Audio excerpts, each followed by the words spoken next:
أنا تشهد علي مولاتي فاطمة لا تملق ولا أريد أحصل لعافية، بس من شفت دموعكم ذكرت سيد فاقد، فأريد أقرأ هاي القصيدة نيابة عنه وأجرها إلى إن شاء الله.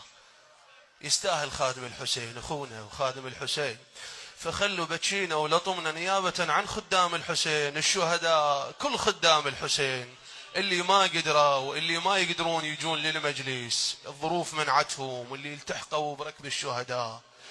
أنا مولاتي زينب هذا البيت كله احنا حافظينه، من تقول تعالي يا ام حسن لي تعالي، هالمرة أنا وياك نصيح ويا مولاتي زينب وين وين أمي، صيحوا صيحوا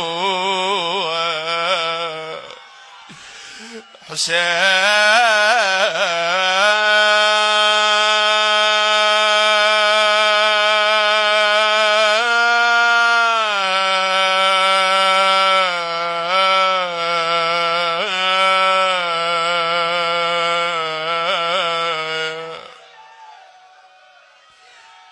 ليش صاحت ام الزهراء ايش قالت؟ وينو انا وياك يلا خلي المجلس يضج شمتاني بعد، كلها تصيح كلها تصير روادي في دور حلة، كلها تصير روادي دي تقرا يلا. وين وين امي، صيحوها صيحوا وين امي.